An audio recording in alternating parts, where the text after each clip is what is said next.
Salom hammaga, psixiatriya modul doirasidagi 3-darsimizga xush kelibsiz. Ushbu darsimizda biz sizlar bilan child abuse and neglect haqida gaplashamiz. Child abuse bu bolaniga turli xil zo'ravonlik qilish, unga shikast yetkazish bo'lsa, child neglect esa kerakli g'amxo'rlikni qilmaslik, unga e'tiborsizlik qilish oqibatida yuzaga keladigan holatdir. Normal development requires human interaction, ya'ni bolani normal rivojlanishi uchun faqatgina unga ovqat, uy va qulay joy emas, balki insonlar bilan aloqa, interaction juda ham muhim. Va aynan mana shu aloqani biz attachment deb ataymiz. Child is repeatedly comforted, cared for, ya'ni bu ota-ona yoki qarovchi tomonidan bola komfort qilib beriladi va bundan tashqari unga g'amxo'rlik qilinadi. Caregiver consistently meets child's needs, ya'ni bolani tilini tushunadi, unga qaraydigan odam uni xatti-harakatlardan nima xohlayotganini bilib, qornini to'yg'izadi, tagligini almashtiradi va boshqalar.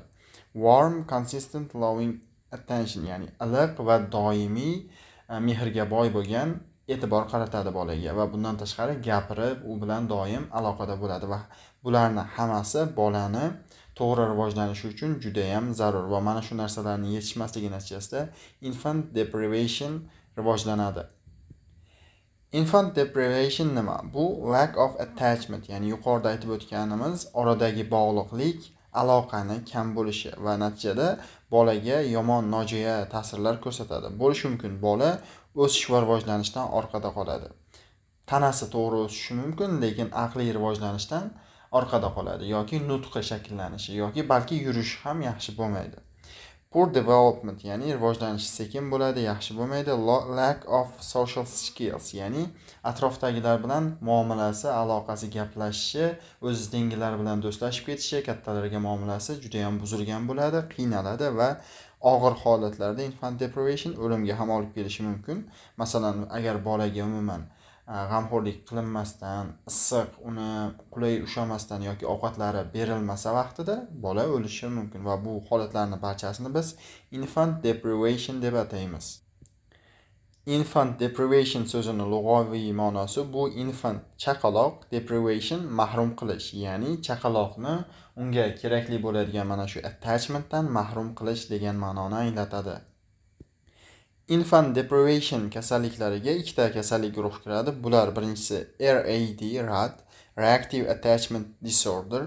Ushbu kasallik DSM-5 kriteriyasi bo'yicha tashxis qo'yiladi va bunda autizmga o'xshagan bir ikkita belgilari bor va bu kasallikning yuzaga kelishiga sabab bolani severe early deprivation qilish, ya'ni hayotining dastlabki davrlaridanoq juda ham shu g'amxo'rlikni, bog'liqlikni, bu tarafdan iliq munosabatni yetishmasligi hisoblanadi. Natijada detached child paydo bo'ladi, ya'ni atrofdagilarga nisbatan mehrsiz, umuman birorta bog'liqlik, hissiyot his qilmaydigan, hatto ota-onasi o'ziga qarovchi insonga ham va do'st, yaqin atrofdagilarga ham umuman bog'liqlik, hissiyot his qilmaydigan bola shakllanadi va unresponsive to comforting, ya'ni unga komfort yaratilishi bilan undan xursand bo'lib ketmaydi yoki noqulaylik bo'lsa ham unga xafa bo'lmaydi, ya'ni tashqariga o'zining emotsiyalarini ko'rsatmaydi, ya'ni inhibited bo'ladi.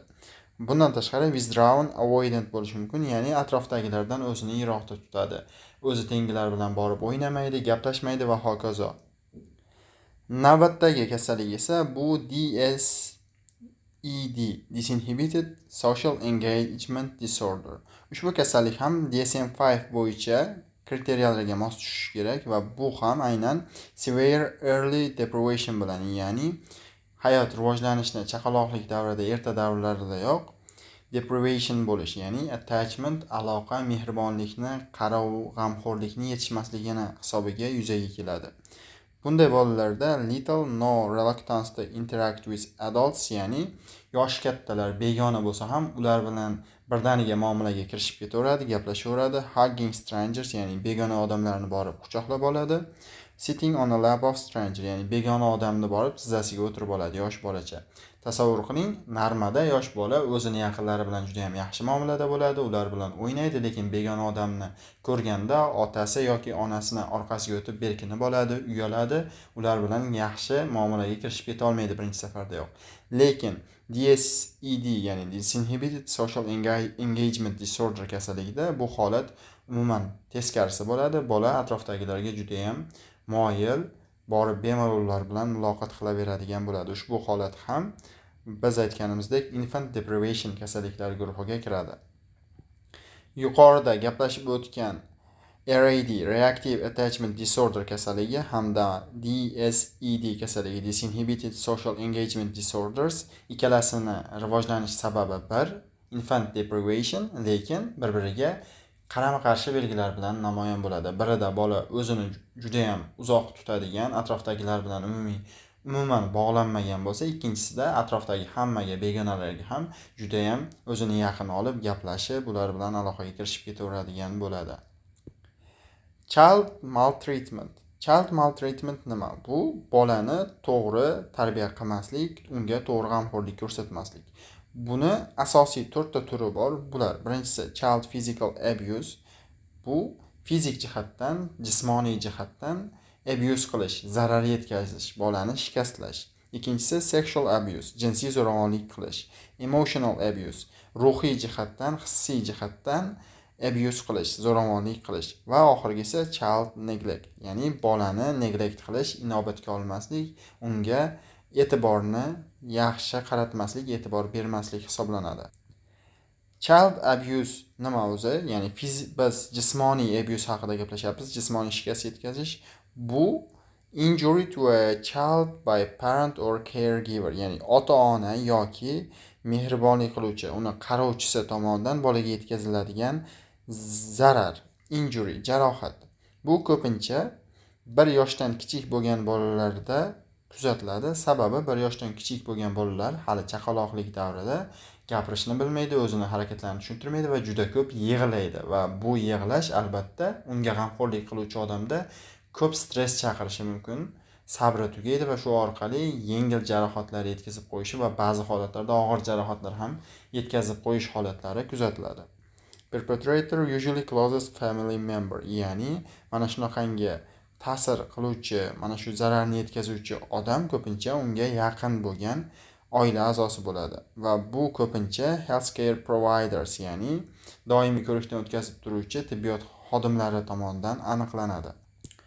Shu o'rinda aytib o'tishimiz kerak, child abuse ni har qanday holatlari qonun tomonidan himoya qilinadi va militsiya xodimlariga, kerakli tashkilotlariga shikoyat qilinishi kerak shifokor tomonidan. Agar biror bir insonda, bolada qabul qilganimizda unda mana shunday belgilarni ko'radigan bo'lsak, biz albatta tegishli joyga murojaat qilishimiz kerak bu holat haqida.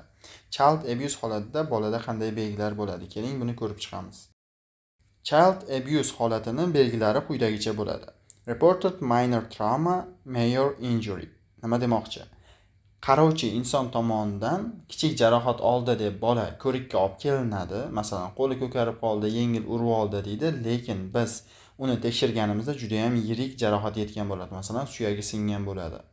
Va biz bilamizki, ona yoki ota yoki unga qarovchi insonning gaplaridan yolg'onligini, u o'zini aybini yashirish maqsadida yiqilib tushdi, yengil jarohat yetdi deyishi mumkin, lekin bu yoqdagi jarohat u aytgan belgilarga to'g'ri kelmaydi, og'irroq, chuqurroq bo'ladi. Yoki caregiver history changes over time. Mana shu qarovchi insonni bo'lgan holat uchun tushuntirishi kelgusi safar so'raganingizda boshqacha bo'ladi. Masalan, bir safar yiqilib tushdi desa, kelgusi gal so'raganimizda urib oldi yoki o'rtog'i bilan janjallashganda urdi yoki opasi yoki akasi bilan, mana bu qismda siblings and pets deyapti. Uydagi opa ukasi bilan urushganda bo'ldi yoki hayvonlar bilan o'ynayotganda shunaqa bo'ldi deb bahonalar turlicha o'zgaradi va mana shu holatda ham biz child abuse ga shubha qilishimiz kerak. Child abuse injuries, ya'ni jarohatlanishlar orasida eng keng tarqalgani bu bruising, ya'ni ko'karish.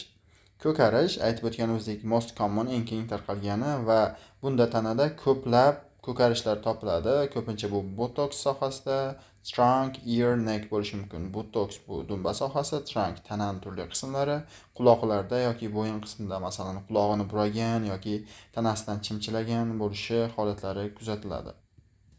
Bundan tashqari, child abuse holatlarida fractures, ya'ni tanadagi turli xil sinishlar, suyaklardagi sinishlar ham kuzatiladi. Bu ko'pincha skeletal survey, chest X-ray qilganimizda kuzatiladi. Ya'ni skeletal survey X-ray bu butun tanani rentgendan o'tkazish va butun tana suyaklarini holati o'rganiladi.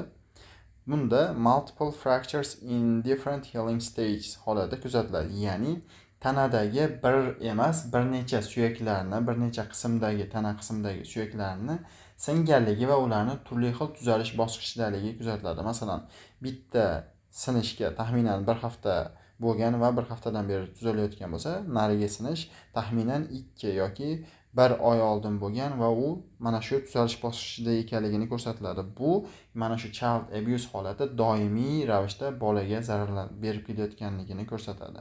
Va rib fractures, qovurg'a suyaklarini sinish ham child abuse holatida ko'pincha uchraydi va tanadagi uzun suyaklar, masalan, qo'ldagi bilak, tirsak suyaklari ham ko'pincha sinish kuzatiladi. Child abuse holatida head trauma, ya'ni boshga travma yetsa qanday bo'ladi? Bu abusive head trauma yoki shaken baby sindromi ham deb ataladi, ya'ni boshga yetkazilgan travma yoki silkitilgan bola. Buni belgilari qanaqa bo'ladi? Retinal hemorrhage, ya'ni ko'zda retinasi, to'r pardasida mana bunaqangi qon quyilgan o'choq ko'rinadi ko'z ichini ko'rganimizda, va subdural gematoma bolada aniqlanishi mumkin. Ya'ni boshda dura matrini ostida gematoma, qon quyilishi kuzatiladi va bu aynan bolani boshiga yetkazilgan travma hisobiga yuzaga keladi. Child abuse holatiga sabab bo'lishi qanday faktorlar bo'lishi mumkin? Bu faktorlarni biz ikkiga ajratamiz: parents factor and child's factor. Parent factor bu ota-ona yoki qarovchi inson tomonidan bo'ladigan faktorlar. Birinchi navbatda, agar ota-ona yosh bo'lsa yoki yakka bo'lsa, bu holat yuzaga kelishi nisbatan ko'proq bo'ladi. Masalan, yosh ota-ona hali tajribali emas, shuni hisobiga bolani injiqliklarini ko'tarmasligi va unga qarashda kamchiliklarga yo'l qo'yadi, yoki yakka ota yoki yakka ona bolani katta qilayotgan bo'lsa, u bir o'zi hayotida shu tufayli ham stress baland va bolaga ziyon yetkazishi ko'pincha kuzatiladi. Low parental level of education, ya'ni mana shu ota-onada kerakli bilimlarni bo'lmasligi. Parental substance or alcohol abuse, ya'ni ota-ona narkoman bo'lsa yoki alkogolga ichishga berilgan bo'lsa, mana shu holatlar ham kuzatiladi. Parental psychiatric illness, ya'ni ota-onada, qarovchi insonda psixiatrik kasalligi bo'lsa, bolaga shikast yetkazishi ko'pincha kuzatiladi. Child factors, ya'ni bola tomonidan child abuse ga sabab bo'lishi mumkin bo'lgan holatlar. Birinchisi bu unplanned pregnancy, ya'ni rejalashtirilmagan tug'ruq. Ota-ona yoki onani o'zi mana shu farzand bo'lishini istamagan, lekin tug'ilgandan keyin uni qarash kerak va mana shu qarayotgan paytda uni xohlamagani uchun ham unga yaxshi qaramaydi, ziyon yetkazadi, shikastlashi mumkin bo'ladi. Unwanted child, ya'ni xohlanmagan bola. Bu qanday bo'lishi mumkin? Masalan, biror bir ayol 3-chi, 4-chi yoki 5-chi marta yana qiz ko'ryapti. Buni bu yoqda eri xohlamaydi, o'zi ham shuni orqasidan stressda bo'ladi va unga e'tibori bo'lmaydi, yoki juda ham o'sha bolaligidayoq uni qiladigan injiqliklarni ko'targisi kelmay, unga shikast yetkazishi, child abuse qilish holati kuzatiladi. Yoki learning disabilities, behavioral problems, ya'ni boladagi turli xil o'zlashtirish bilan bog'liq bo'lgan, xarakteri bilan bog'liq bo'lgan holatlar. Masalan, sho'x bolalarni ota-onasi, unga qarovchi insonlar, mas'ullar ko'pincha urishi, jazolash kuzatiladi va bu ham child abuse holatining bitta ko'rinishidir. Child sexual abuse, bu jinsiy jihatdan bolaga zo'ravonlik qilish. Afsuslar bo'lsinki, bu holat kuzatilib turadi va ko'pincha bu prepuberty davridagi, ya'ni 9-12 yosh orasidagi hali balog'at yoshiga yetmagan bolalarda kuzatiladi. Ko'pincha perpetrator usually male known to child, ya'ni mana shu ishni qiluvchi, zarar beruvchi inson ko'pincha mana shu bolani tanigan erkak kishi bo'ladi va bu holatni biz bolani ko'rikdan o'tkazayotganimizda og'iz, anus, ya'ni orqa chiqaruv teshigi va jinsiy sohalardagi turli xil shikastlanishlardan yoki jinsiy yo'l bilan yuquvchi infeksion kasalliklar, ya'ni sexually transmitted infectionsni yosh bolada bo'lishi orqali shubha qilishimiz mumkin bo'ladi. Sababi yosh bola hali jinsiy aloqaga kirishmagan bo'ladi va unda jinsiy yo'l bilan yuqadigan kasalliklar uchramasligi kerak va mana shunday holatlarda ham biz albatta child sexual abuse ga shubha qilishimiz va tegishli joylarga murojaat qilib ogohlantirishimiz kerak. Jismoniy hamda jinsiy zo'ravonliklardan tashqari emotional yoki psixologik abuse holatlari ham kuzatiladi. Ya'ni psixik jihatdan, emotsional jihatdan bolaga juda ham og'ir stress berilganda, bu bola o'zini worthless, ya'ni keraksizdek his qiladi va o'zini hech kim tomonidan hech kim meni yaxshi ko'rmaydi degan xulosaga keladi. Bu holat qachon bo'lishi mumkin? Verbal abuse holatda, ya'ni bolani juda qattiq so'kilganda bo'lishi mumkin. Bu ota-ona tomonidan, mehribonlik qilayotgan boshqa inson yoki ustoz tomonidan ham bo'lishi mumkin, yoki bog'chadagi o'ziga qarayotgan bog'chadagi o'sha qarovchi inson tomonidan ham bo'lishi mumkin. Yoki kritika bu bolaga noto'g'ri, haddan ziyod bo'lgan ishlarini tanqid qilish ota-ona tomonidan. Bu holat ham emotsional jihatdan ham bolada shikastlanishga sabab bo'ladi. Intimidation, scaring child, ya'ni bolani juda ham qo'rqitish. Har bir qilayotgan ishidan ayb topib, uni qattiq dakki berish bolani qo'rqib qolishiga olib keladi. Humiliation, ya'ni bolani izza qilish. Ya'ni ko'pchilik oldida doim uni qilayotgan ayblarini aytib, ota-ona yoki boshqa inson ustidan kuladi, humiliate qiladi inglizcha bilan aytganda va natijada unda emotsional jihatdan shikastlanish yuzaga keladi. Va so'nggi mana shu holatga misollardan yana biri bu confinement for prolonged periods as punishment, ya'ni bolani jazolash maqsadida ma'lum bir narsalardan uzoq muddatga cheklash, masalan yaxshi ko'rgan o'yinchog'ini olib qo'yish yoki multfilm, yaxshi ko'rgan dasturini ko'rmaslikka undash, uni cheklab qo'yish. Mana shu holat ham bolaga psixologik jihatdan zarar yetkazadi va bolani o'zini xohlanmagandek, yaxshi ko'rilmagandek, keraksizdek his qilishiga sabab bo'ladi. Navbatdagi tushuncha child neglect. Child neglect bu e'tiborsizlik, bolaga e'tiborsizlik va bu holat ham juda keng tarqalgan holatlardan biri hisoblanadi va mana shu holatlar bo'yicha 50% holatlarda bolalarga ham g'amxo'rlik qilish servislariga shikoyat qilinadi. Bu qanday holatda bo'lishi mumkin? Masalan, bolaga yetarli bo'lmagan oziq-ovqat yoki shelter, boshpana yoki g'amxo'rlikda bo'lmasligi, affection, o'zidagi unga bo'lgan bog'lanishni ko'rsatib bermaslik ota-ona va qarovchi tomonidan bo'lishi mumkin. Buni biz qanday qilib klinist, med xodim sifatida tanib olsak bo'ladi? Bolani ko'rganimizda yonimizga kelganda kiyinishi juda ham yomon bo'ladi. Masalan, sovuq havoda yupun kiyingan bo'lishi mumkin yoki kiyimi juda ham kir va gigiyenaga amal qilmagan, qo'llari kir, tirnoqlari o'sib ketgan va ya'ni bir ko'rganimizda biz bolaga yetarlicha g'amxo'rlik, e'tibor ko'rsatmayotganligini bilishimiz mumkin bo'ladi. Yana bir belgilaridan biri underweight or malnourished, ya'ni tana massasi pastroq ko'rganimizda bola yaxshi ovqatlanmayotganligi ko'rinib turadi. Must be reported to protective services. Bu aynan qizilda yozilgan, ya'ni mana shunday holat albatta himoya qiluvchi servislarga, tashkilotlarga yetkazilishi kerak, ogohlantirilishi kerak va bu United States, ya'ni Amerikada deyarli barcha shtatlarda qonunlariga kiritilgan. Va so'nggi tushunchalarimizdan biri bu vulnerable child syndrome, ya'ni bolani juda ham vulnerable qilish, ya'ni juda ham ehtiyotlash. Yuqorida aytib o'tgan holatimizning teskarisi. Bu muammo bolada bo'lmaydi, balki ota-onada bo'ladi. Ota-ona bolaga juda ham g'amxo'r bo'ladi, u haqida qayg'uradi, ortiqcha qayg'uradi. Parents believe child highly susceptible to disease, ya'ni ota-ona o'ylaydiki, meni bolam juda ham nimjon, ko'pincha aytadi va shuni hisobiga qayta-qayta shifokorga murojaat qiladi. Child illness may be real or perceived, ya'ni bolada mana shu holatda kasallik bo'lishi ham mumkin, bo'lmasligi ham mumkin. Bu ota-onani ortiqcha darajadagi qayg'urishi, g'amxo'rligi hisobiga yuzaga keladi. Risk faktorlar, ya'ni mana shu holatga sabab bo'luvchi omillarga nimalar kiradi?